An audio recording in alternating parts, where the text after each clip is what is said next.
नाकाम कारोबार के साथ भी, अपने नाकाम बिजनेस के साथ भी, अपने नाकाम जॉब के साथ भी, और फिर आप सर पकड़ के बैठ जाते हो कि यार ये मैंने क्या किया। कोई ना कोई मिसगाइड करने के लिए तैयार है।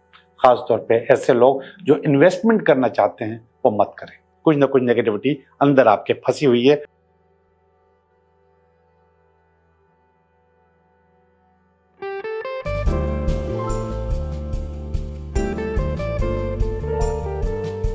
हेलो दोस्तों, मैं हूं Liyaqat Jogi, Karachi based tarot card reader and palmist, और आप देख रहे हैं मेरा चैनल टैरो बाय जोगी। पिछले हफ्ते जो मैंने वीडियोस अपलोड की हैं उसमें अगर आप कमेंट्स में जाएंगे तो आपको नज़र आएगा कि बहुत सारे लोगों को वो मेरी वीडियोस इंग्लिश में सुनाई दे रही हैं।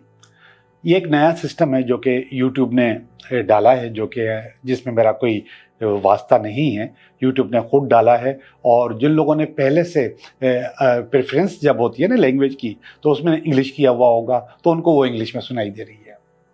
तो आपको कुछ नहीं करना, आपने क्या करना है कि लोगों को मेरी आवाज़ सुनना अच्छा लगता है या फिर वो समझते हैं कि उर्दू में होनी चाहिए, तो आप वीडियो खोलेंगे, ऊपर वीडियो के बार में ही आपको सेटिंग का बटन नज़र आ जाएगा। सेटिंग का बटन को दबाएंगे तो आपको बहुत सारे ऑप्शन नज़र आएंगे, उसमें ऑडियो ट्रैक लिखा होगा। ऑडियो ट्रैक पे आप क्लिक करेंगे तो आपके पास दो ऑप्शन सिर्फ फिलहाल नज़र आ रहे हैं, एक इंग्लिश और एक हिंदी ओरिजिनल। तो आप उसमें हिंदी ओरिजिनल पे टच करेंगे तो मेरी आवाज़ आपको आ जाएगी और आप उसको वैसे ही सुन सकेंगे जैसे पहले सुनते थे।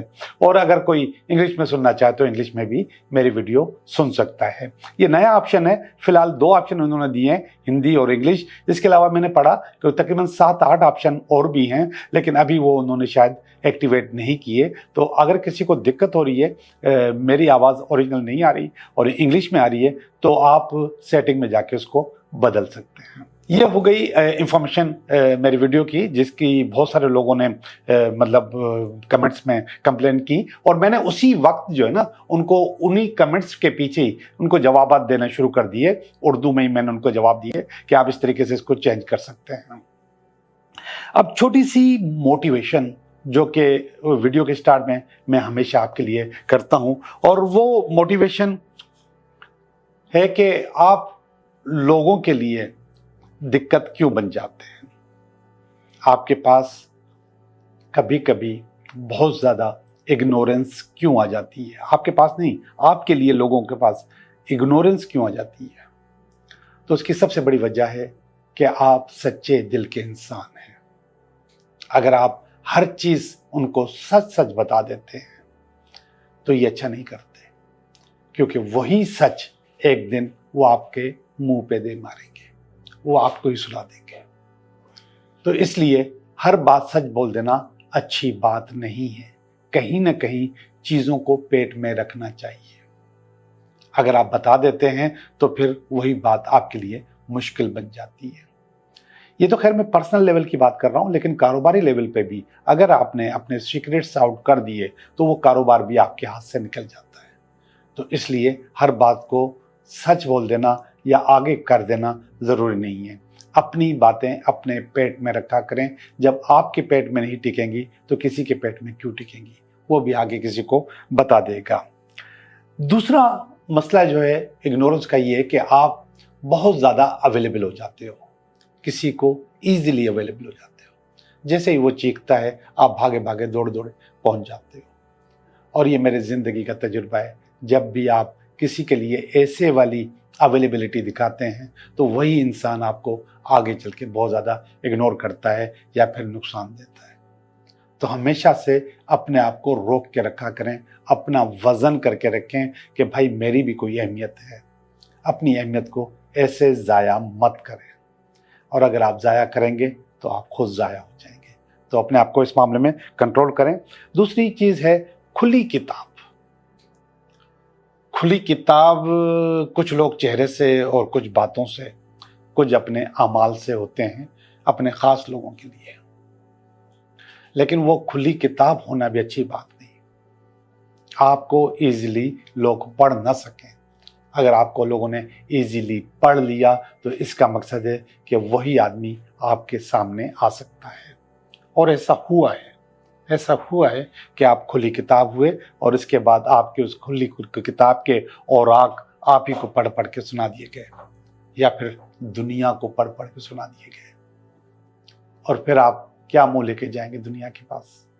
तो इसलिए खुली किताब होना भी अच्छी बात नहीं है, इसको कंट्रोल करें। और मैं आपको आखिरी बात बताऊं, और वह है कि एक ऐसे आदमी को जिसकी कोई अहमियत नहीं है, उसको आप हद से ज़्यादा अहमियत दे दें। आप समझेंगे कि आप अपनी मोहब्बत से उसको अपना बना लेंगे, ऐसा नहीं होगा। औकात औकात होती है, लोग अपनी औकात में वापस आ जाते हैं। लोग कभी कभी आपके साथ गलत प्रिटेंड करते हैं, आपके सामने बहुत मासूम बन के रहते हैं, लेकिन वो मासूम होते नहीं हैं। और फिर जब आपने उनको हद से ज़्यादा टाइम दे दिया तो बाद में आप इसी बात पे रोते हैं कि मैंने ऐसा क्यों किया। तो बच के रहें, किसी को भी उसकी औकात से ज़्यादा टाइम मत दें। अपना वज़न हमेशा बरकरार रखें, अपनी वैल्यू, अपनी अहमियत हमेशा बरकरार रखें, चाहे वो बोलने में हो या फिर अपनी प्रेजेंटेशन में हो, यानी कि आपको जो मैंने कह रहा हूँ कि जिस तरीके से आप टाइम देते हैं लोगों, उसमें हो। आपको अपने आप को रोक के रखना चाहिए। दोस्तों, ये छोटी सी मोटिवेशन थी। अब चलते हैं हम अपनी रीडिंग की तरफ। हेलो सैजिटेरियस, कैसे हो? मैं उम्मीद करता हूँ कि आप ठीक होंगे, मैं भी ठीक हूँ। तो मैं आपकी रीडिंग करने वाला हूँ, ये हफ्ता आपके लिए कैसा रहेगा। तो सुने कि ये हफ्ता कैसा रहेगा। तो उसके लिए मैं आपको थोड़ा सा और शफल कर लूँ, शफल तो कर चुका हूँ, थोड़ा सा और कर लूँ। ये आपका इस हफ्ते का कार्ड, और ये इस हफ्ते में अगर कोई रुकावट है तो उसका कार्ड, ये उसकी बेस, ये इसका पास्ट, ये इसका प्रेजेंट, ये इसका नियर फ्यूचर, ये आपकी फीलिंग्स, ये आपकी फैमिली की फीलिंग, ये आपकी उम्मीदें, और ये अल्टीमेट वीकेंड। सजिटेरियस, बहुत अच्छे कार्ड नहीं हैं, लेकिन जब अच्छे नहीं होते ना तो फिर उसके अंदर से अच्छा निकाला जाता है, उसको अच्छा बनाया जाता है। मैं टैरो कार्ड को किस्मत के कार्ड नहीं कहता, मैं टैरो कार्ड को काउंसलिंग के कार्ड कहता हूँ। काउंसिल करते हैं। काउंसलिंग कैसे कि मैं आपको बता रहा हूँ कि आप इस रास्ते से जा रहे हो और मैं आपको बता दूं कि आगे मत जाना, आगे रोड बंद है, या आगे खड्डा है, या रोड खुदा हुआ है। सारी बातें जब मैं ये बता रहा हूँ तो आपको फिर उसी वक्त से रास्ता बदल लेना चाहिए, दूसरे रास्ते से जाना चाहिए। तो ये काउंसलिंग है। मैं आपको काउंसिल कर रहा होता हूँ कि आप ये करो, ये न करो, ये कर सकते हो, ये नहीं कर सकते, ये कामयाबी है, ये कामयाबी नहीं है। तो दिस इज काउंसलिंग। तो जब नेगेटिव होता है तो काउंसलिंग करने का मजा ही कुछ और होता है। पहला वाला जो कार्ड है, ये 6 ऑफ कप्स का कार्ड है। ये पास्ट की नामुराद यादों का कार्ड है। पुरानी यादें, पुरानी चीजें जो कि पूरी नहीं हुई, या जिसमें गड़बड़ हो गई, या जिसमें नेगेटिविटी हो गई, ये उसका कार्ड है। ये जो कार्ड है बुनियादी तौर पर तो इश्क और मोहब्बत का कार्ड है, लेकिन आप इसको रेजोनेट कर सकते हो अपने नाकाम कारोबार के साथ भी, अपने नाकाम बिजनेस के साथ भी, अपने नाकाम जॉब के साथ भी। और फिर आप सर पकड़ के बैठ जाते हो कि यार ये मैंने क्या किया। तो जब आप ये सोचते हो कि मैंने ये क्या किया, ये उस वक्त का कार्ड है। इस हफ्ते आपके ऊपर ये फीलिंग्स तारी रहेगी। इस फीलिंग को तारी से बचने के लिए ये वाला कार्ड है। ये कार्ड असल में है तो रुकावट का कार्ड, मगर ये 2 ऑफ सॉर्ड्स का कार्ड है। ये कह रहा है कि आप अपनी पुरानी फीलिंग को अपनी नई फीलिंग के साथ क्यों मैच कर रहे हो। ये कार्ड कह रहा है 2 ऑफ सॉर्ड्स का कि आप इनडिसीजन हो गए हो, आप ग्राउंड रियलिटीज को नहीं देख रहे। ग्राउंड रियलिटीज ये है कि इस वक्त का काम और उस वक्त के काम में दिन रात का फर्क था, टाइम के लिहाज से भी, चीजों के लिहाज से भी। तो अब आप उसको जब मैच करोगे तो फिर आप वहीं फंस जाओगे जहां पहले फंसे थे। तो मैं आपको ये मशवरा दे रहा हूं कि इस वक्त जो अगर नाकामी है, कोई गड़बड़ है, कोई सूरत हाल खराब है, तो इसको इस वक्त के काम को उस वक्त के काम से मैच मत करो, और आप उसको दिल में लेके बैठे होते हो। इसको मैं अपने तौर पे एंकर करना भी कहता हूँ। आप अपने आप को एंकर कर लेते हो, तो जब आप पुरानी फीलिंग नई फीलिंग में डाल रहे होते हो तो आप अपने आप को फंसा देते हो, वहां पे रोक देते हो। तो वो जो रोकने वाला अमल है उसको रोक लो, इसको खत्म कर लो। अगर इसको रोकोगे तो फिर जिंदगी बहुत ज़्यादा अच्छी होगी, नहीं रोकोगे तो फिर फंसे रहोगे। ये जो कार्ड है ये इसकी बेस है, ये ऊपर जो मैंने मसला बताया इसकी बेस है। ये 3 ऑफ वांड्स का कार्ड है।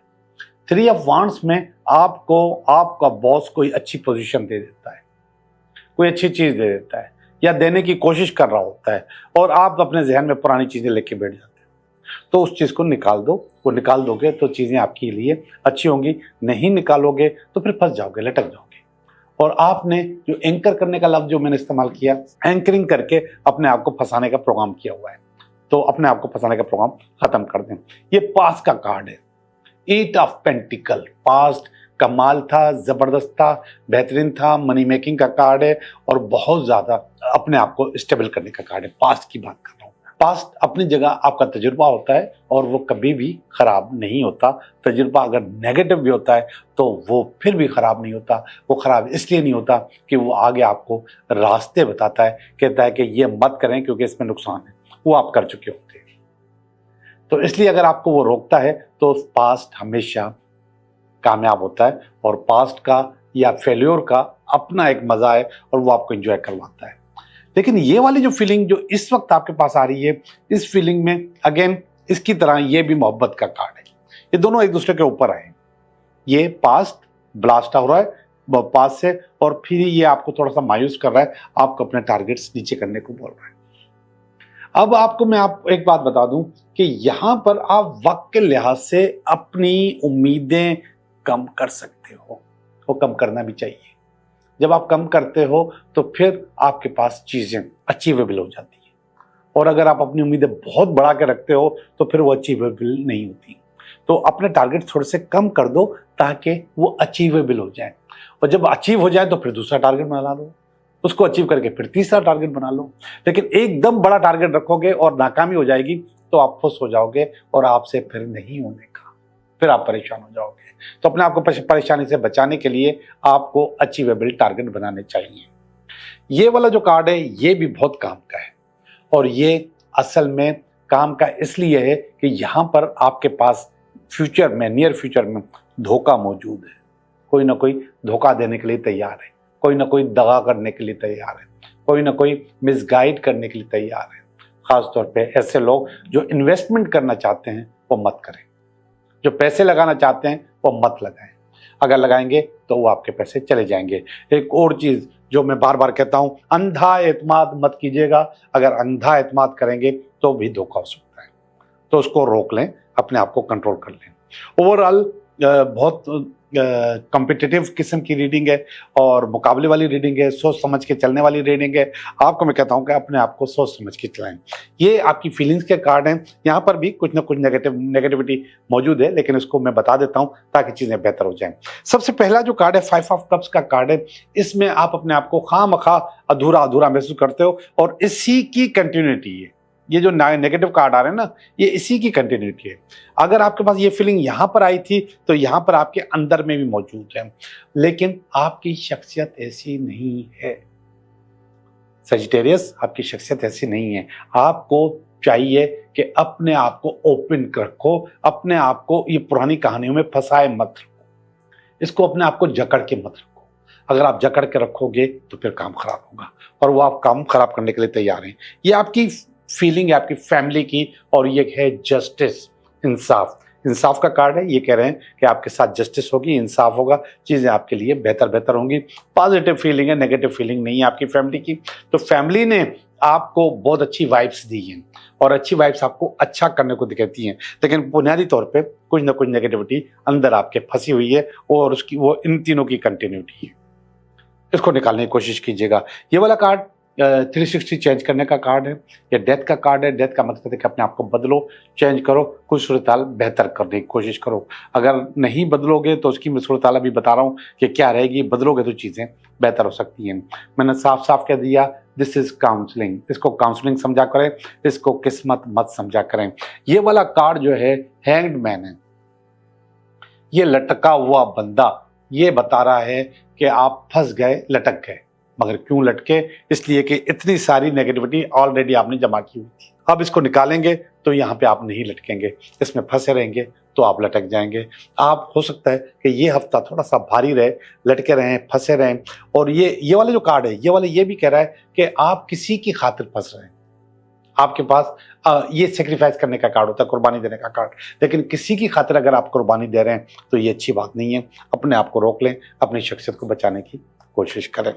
ओके जी, सजिटेरियस, मैंने आपकी रीडिंग कर ली। अब मैं चल रहा हूं आपके सवालों के जवाब की तरफ। आप 3 सवाल जहन में सोचें, उनके जवाब भी आपको अभी अभी मिलेंगे। और इसी रीडिंग में से सवाल निकालें और सोचें तो मैं आपको उसका जवाब देता हूं। ये जो रीडिंग की है इसी में ही आप सोचें कि मैं आपके साथ आपके सवाल का जवाब दे दूंगा। ओके, सवाल नंबर 1, सवाल नंबर 2, सवाल नंबर 3 या 3। ओके, सवाल नंबर 1 का जवाब है यस। अगर आप लोग इंतजार में हैं कुछ काम करने के तो जवाब है यस, हाँ हो जाएगा। लेकिन ये कार्ड अपने तौर पे ये भी बता रहा है कि कोई जॉब, कोई काम, कोई बिजनेस, कोई ट्रेड आपके पास नया आने वाला है। कोई मैसेज कारोबार के लिए, नौकरी के लिए आपके पास नया आने वाला है। सवाल नंबर 2 यस, लेकिन ये कह रहा है कि आपको फोकस होना होगा। आप अपना दिमाग भटकाते रहते हैं, आपका जहन एक जगह टिकता नहीं है। अगर आपको यस चाहिए तो अपने जहन को एक जगह रोकिए। और जैसे मैंने ये कारोबार का कार्ड कहा है, ये मोहब्बत का या इश्क का कार्ड भी हो सकता है। तो मोहब्बत या इश्क या रिश्ता, कोई ना कोई चीज़ आपके पास आने वाली है। सवाल नंबर 3 अगेन यस, और ये किंग ऑफ कप्स का कार्ड है। और किंग ऑफ कप्स का मकसद होता है कोई प्रमोशन, कोई ट्रांसफर, कोई न्यू अपॉर्चुनिटी आपके पास आने वाली है और इंशाल्लाह इसी हफ्ते में आ जाएगी। Thank you very much.